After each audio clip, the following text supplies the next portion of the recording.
Lewis's room smelled very, very familiar.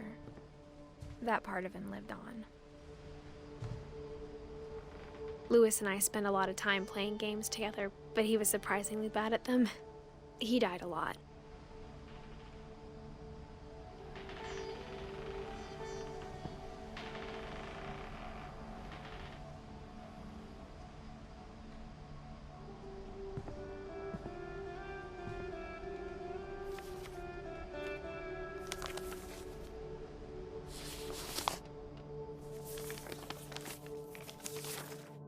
Dear Mrs. Finch, as Lewis's psychiatrist, I can understand your desire for an explanation. As I see it, the trouble began in January, shortly after we convinced your son to seek treatment for substance abuse. Newly sober, I believe Lewis first noticed the monotony of his daily life.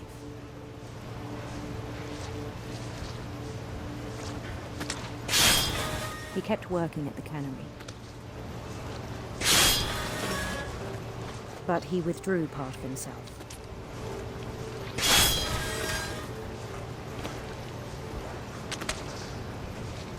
In our sessions, I saw the same behavior.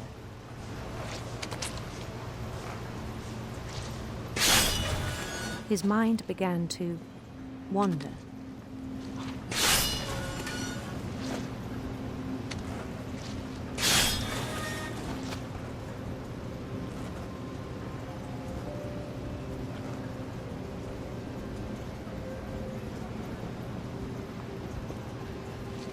I asked him to describe it.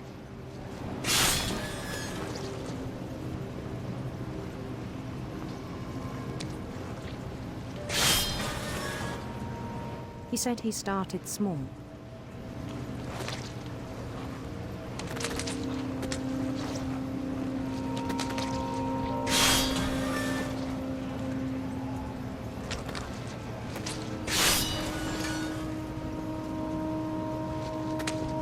Imagining a labyrinth.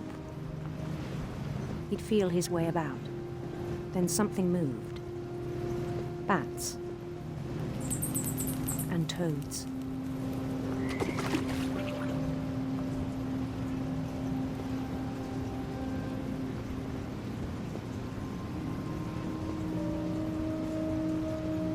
And things that have not names. He knew it was all in his head.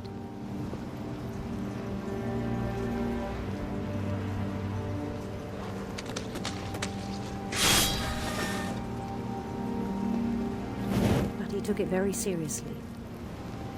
I had hoped he'd find himself.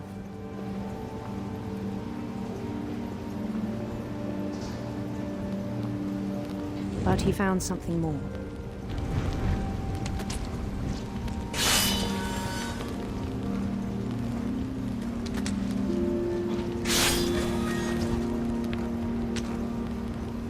I worried about him then. Daydreaming at the cannery. I spoke with his boss. But he said Lewis had become a model employee. Methodical, tireless, focused.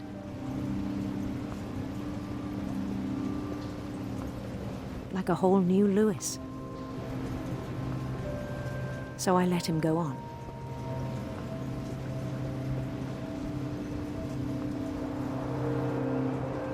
I even encouraged him. It seemed very promising at first. He told me he'd made a new friend.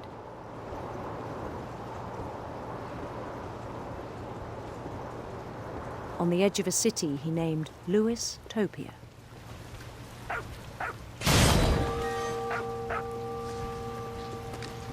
He built the city up slowly, brick by brick. Then he made musicians.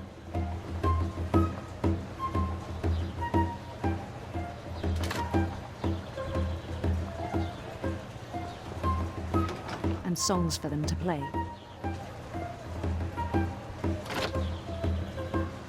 He talked about starting a band. And he was always humming something. Every day his imagination grew stronger.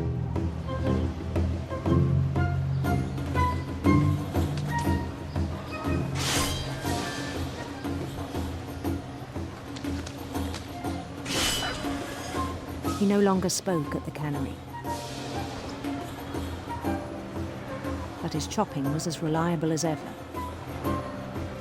Then one day it struck him that all the cheering crowds, even the stones under his feet, were all in his imagination, so he could do whatever he wished.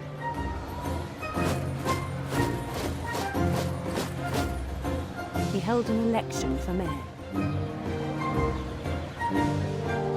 and he won.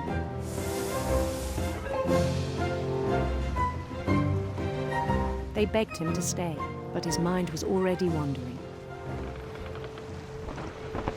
It became a game for him.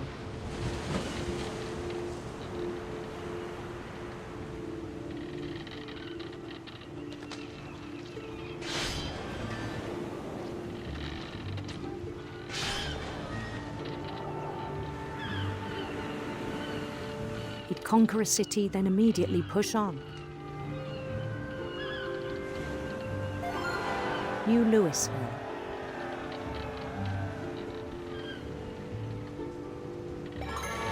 St. Louis. He started drifting away from our reality.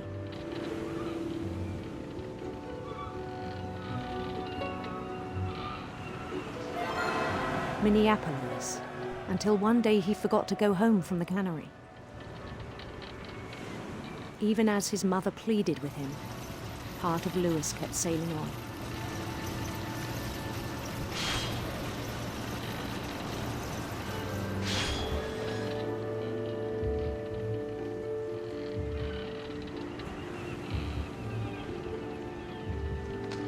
In Louisburg, he heard rumors of a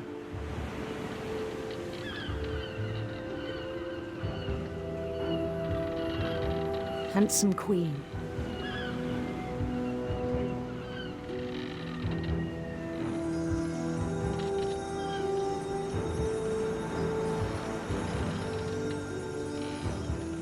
The queen was on her own quest for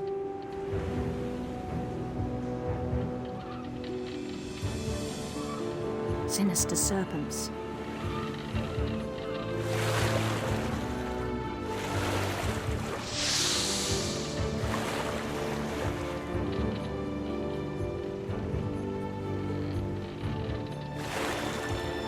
He followed the sound of her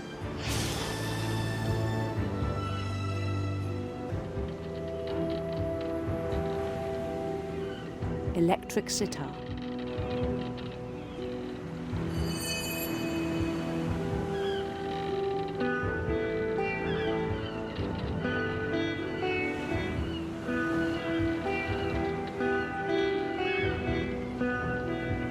His chase led him to a golden palace east of the sun and west of the moon.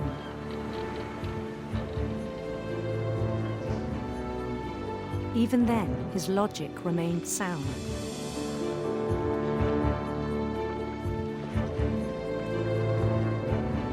He knew the world was all in his imagination.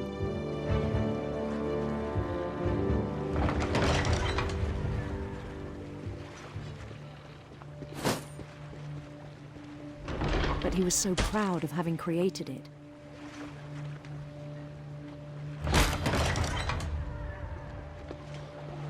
In his own eyes, he'd become something greater than a king.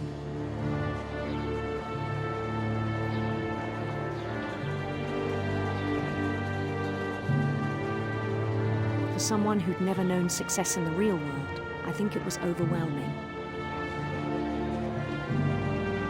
And then it struck him that the real Louis was not the one chopping salmon, but the one climbing the steps of a golden palace.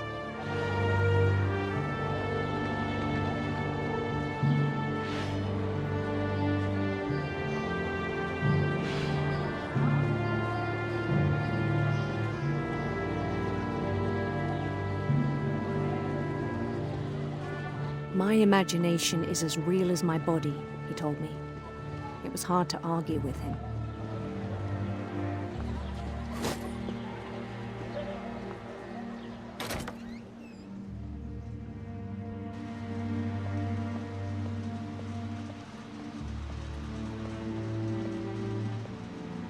began to forget the world we know.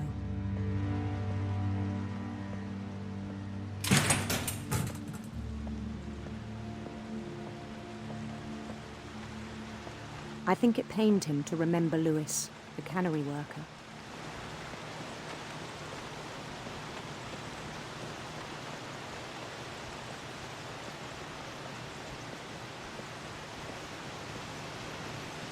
He began to despise the man with a royal contempt.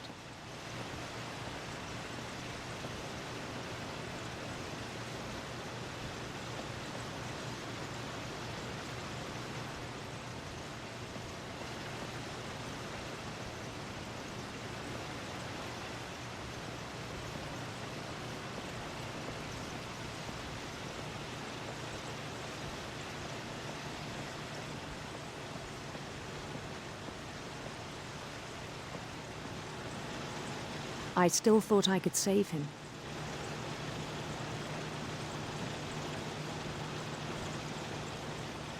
Even after he said he was being crowned king over all the lands of wonder.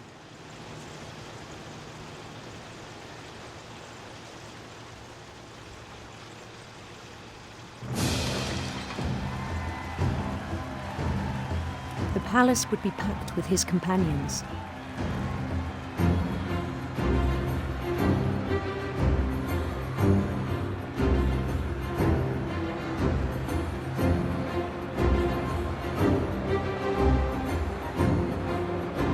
Including the wise Calico who'd insisted on advising him.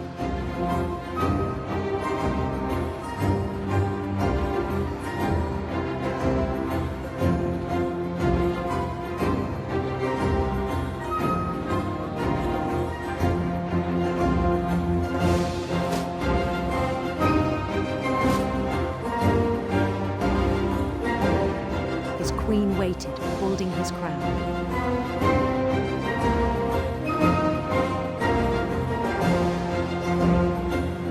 There was only one thing left to do.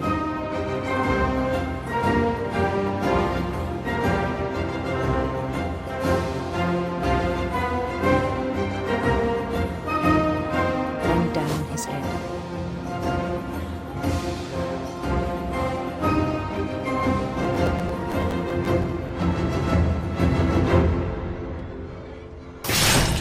And the rest I think you know. Mrs. Finch, your son was a kind man who will be missed by all of us who knew him.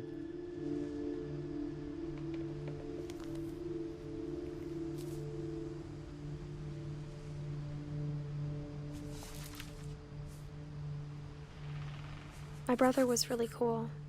I wish you could have met him.